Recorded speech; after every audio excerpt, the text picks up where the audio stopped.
नमस्कार, स्वागत है आप सबका हमारे चैनल आयुर्वेद आरोग्यम में। आज हम बात करेंगे आयुर्वेद इनफर्टिलिटी सेंटर और उसकी सुविधाओं के बारे में। तो आइए हम जानते हैं डॉक्टर अंजलि मौर्य जी से कि क्या सुविधाएं हैं इनके आयुर्वेद इनफर्टिलिटी सेंटर में और किस तरह की बीमारियों का यहाँ पे इलाज होता है। तो इसी संदर्भ में मैं बात करूँगा डॉक्टर अंजलि मौर्य से। डॉक्टर साहब, आप बताएं कि आपके यहाँ जैसे आपने ये बोर्ड में लिख रखा है पीसीओएस, मासिक अनियमितता, श्वेत प्रदर, बांझपन, स्तन की गांठ, ये सब सारी बीमारियों का, तो क्या पीसीओएस आयुर्वेद के ट्रीटमेंट से ठीक होता है? जी हाँ, बिल्कुल ठीक होता है। पीसीओएस 3 से 6 महीने में कंटिन्यू दवा करने में पेशेंट का क्योर हो जाता है और बच्चा भी मिलता है उसको। और जो महीने की इरेगुलरिटीज होती है उसमें कैसा रहता है आयुर्वेद ट्रीटमेंट? आयुर्वेद ट्रीटमेंट महीने की अनियमितता में बहुत अच्छा काम करती है। इसमें अशोक लोत्र का बहुत अच्छा रोल है और कई महिलाएं इससे ठीक भी होती हैं। और इनफर्टिलिटी जैसा बांझपन आपने लिख रखा है, तो इनफर्टिलिटी ट्रीटमेंट जैसा कि हार्मोनल इम्बैलेंस और तरह तरह की समस्याएं, ब्लॉकेज वगैरह होते हैं और ऑस्मोलॉज होता है, तो उसको आप कैसे मैनेज करती हैं आयुर्वेदिक दवाओं से? आयुर्वेदिक दवाएं इसमें बहुत अच्छा काम करती हैं। कंटिन्यू दवा करने से पेशेंट को काफ़ी रिलीफ होता है। क्या ब्लॉकेज रिमूव हो जाते हैं? ब्लॉकेज भी रिमूव हो जाते हैं। पेशेंट में हमने 3 महीने दवा चलाई थी, उसका ब्लॉकेज बिल्कुल सही हो गया है और एक एक तरफ की ब्लॉकेज का भी केस सक्सेस हुआ है। अच्छा, तो ये ब्लॉकेज जैसे फैलोपियन ट्यूब ब्लॉकेज वगैरह होते हैं, तो क्या उसमें कुछ स्पेशल ट्रीटमेंट, जैसे हमने सुना उत्तर बस्ती या ऐसा कुछ जो औषधियाँ इंट्रावेजाइनल डाली जाती हैं, उससे अच्छा लाभ मिलता है? जी हाँ, बिल्कुल अच्छा लाभ मिलता है। उत्तर बस्ती भी करते हैं इसमें और ओरल भी दवाएं चलती हैं। दोनों के सहयोग से ही ब्लॉकेज खुलता है। अच्छा, तो आयुर्वेद में बहुत सारे ऐसी औषधियाँ हमने सुना है जैसे कि ये फार्मास्यूटिकल कंपनियाँ भी बना रही हैं और अच्छे अच्छे प्रिपरेशंस आ रहे हैं जो मरीजों को लेना आसान रहता है, तो उनमें कुछ दवाइयों के नाम और कंपनी या कौन से ब्रांड की दवाइयाँ अच्छी होती हैं, क्या आप बताएंगी?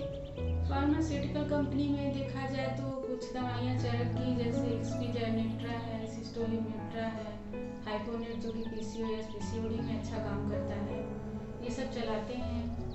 और कुछ दवाइयाँ माहेश्वरी की हैं, ल्यूकम वगैरह, वो सब भी बहुत अच्छा काम करती हैं। अच्छा, क्लासिकल मेडिसिन का कैसा रोल रहता है? क्लासिकल मेडिसिन जो कि आयुर्वेद की एक अपनी पहचान है, तो उसमें कौन सी औषधियाँ और किस तरह से फ़ायदेमंद होती हैं इन बीमारियों में? क्लासिकल मेडिसिन में रजत प्रवर्तनीय केस पे डिपेंड करता है कि केस कैसा है। रजत प्रवर्तनीय है, जैसे पीरियड नहीं आ रहा है, कुमारी आस्तव है और आरोग्यवर्धिनी है, चंद्र प्रभावटी है और ऐसे बहुत सारी क्लासिकल मेडिसिन का हम यूज़ करते हैं। फल कल्याण का यूज़ करते हैं, पुष्पधनवा रस। अच्छा, पुष्पधनवा रस का इसमें अच्छा रोल है? पुष्पधनवा का बहुत ही अच्छा रोल है इसमें, पीआईडी के केस में और ओवुलेशन डिसऑर्डर के केस में इसको हम चलाते हैं। अच्छा, हार्मोनल इम्बैलेंस में आप कैसे मैनेज करती हैं? कौन सी दवाइयाँ, कुछ नाम उनके बताएंगे?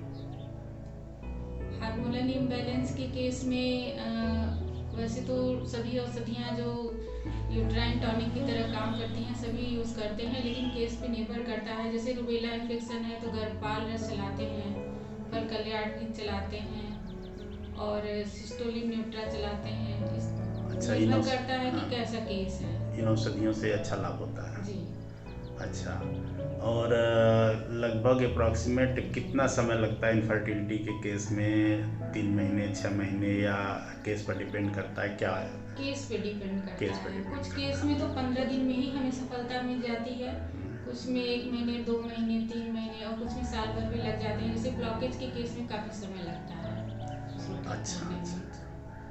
और जैसे बहुत ओबीज पेशेंट हों, बहुत फैटी पेशेंट हों, जिनको हाइपोथायराइडिज्म हो, तो ऐसी कंडीशन में आप क्या करती हैं?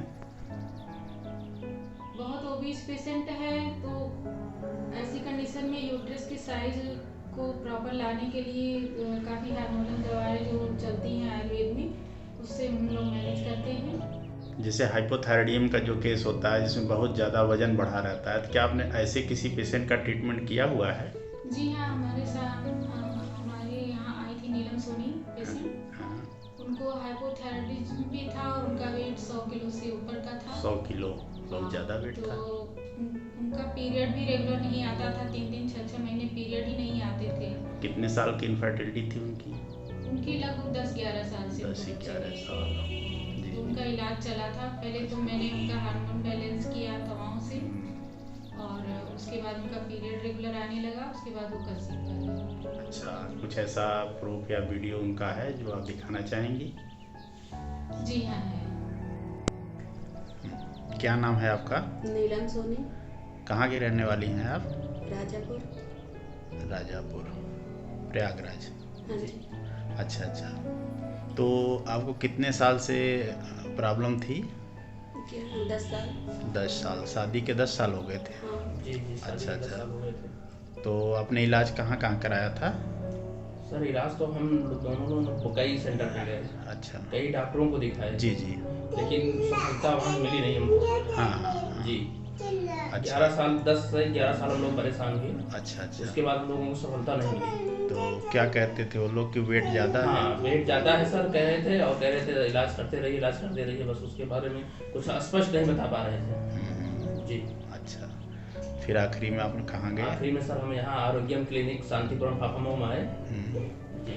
तो वहाँ किस पैथी से इलाज कराया आपने? आयुर्वेद से सर, अच्छा। आयुर्वेद इनफर्टिलिटी सेंटर है। जी जी। जी, वहाँ पर हमने इलाज कराया। वहाँ पर डॉक्टर अंजलि मौर्य जी हैं और डॉक्टर आरसी मौर्य जी हैं। उनके देख रेख हम लोग इलाज कराया, और हमको 3 महीने के अंदर सर 3 महीने के अंदर ही हमारी वाइफ मतलब प्रेग्नेंट हो गई, और वहीं से अभी भी इलाज हमारा चल रहा है सर। अच्छा अच्छा, यही बच्ची है? हाँ, यही बच्ची है सर, ये देखिए आपके सामने। बहुत प्यारी है। क्या नाम है बच्ची का? सगुन। शगुन। हम लोगों ने इसका नाम सगुन रखा, सगुन के तौर पर हम लोगों के लिए, इसलिए हम लोग इसका नाम सगुन ही अच्छा रखा। अच्छा, कितने जी। साल की हो गई बच्ची? ये सर 2 साल की हो गई। चलिए, बहुत सुंदर, बहुत जी। अच्छा। तो क्या उम्मीद करते हैं आगे भी लोगों को जागरूक करेंगे? जी सर, आगे भी हम लोगों को जागरूक करते हैं और भेजते रहते हैं कि आपको कहीं अगर सफलता मिलती तो आप चले जाइए वहाँ, 101% आपको सफलता मिलेगी आयुर्वेद से, और इसका कोई साइड इफेक्ट नहीं है सर। जी जी। इसलिए हम लोगों ज़्यादातर लोगों को हम मतलब सजेस्ट करते हैं कि यहाँ दवा के अपना इलाज कराएं। अच्छा अच्छा, बहुत जी। सुंदर, बहुत अच्छा। तो एट लास्ट आप क्या कहना चाहती हैं अपने सेंटर के बारे में? आयुर्वेदिक दवाइयाँ बहुत ही अच्छा काम करती हैं इनफर्टिलिटी में, और इसके कोई साइड इफ़ेक्ट भी नहीं होते हैं। और पेशेंट को अगर ज़्यादा प्रॉब्लम नहीं है तो कम समय में ही वो कंसीव कर जाती है। इसका सबको लाभ उठाना चाहिए और आयुर्वेदिक दवाएं यूज़ करना चाहिए। अच्छा, जैसे किसी को कोई एनाटॉमिकल प्रॉब्लम हो या स्ट्रक्चरल डिफॉर्मिटी हो, तो ऐसे केस में क्या पेशेंट को रिफ़र कर देती हैं? जी हाँ, रिफ़र कर देते हैं। अगर इस तरह का केस आता है तो जी, वो जी। रिफ़र कर देते हैं। और जिन मरीजों में आयुर्वेद से या इन दवाइयों से इलाज करना संभव होता है, क्या उनका इलाज करती हैं? जी हाँ, जो पॉसिबल बनते हैं कि इलाज अच्छा, हो केवल सकेगा, उन्हीं का इलाज उन्हीं- करती केवल हैं? उन्हीं का इलाज होता है। अच्छा, बाकी को आप रिफ़र करती बाकी हैं? को रिफ़र कर देते हैं। चलिए, ये तो केस बहुत पे अच्छी बात निर्भर है। करता है। ठीक है डॉक्टर साहब, बहुत बहुत धन्यवाद आपको, आपने बहुत अच्छी जानकारी दी। इससे ज़्यादा लोग लाभान्वित हों और आपकी बातें लोगों तक पहुँचे, इसलिए आपको बहुत बहुत धन्यवाद।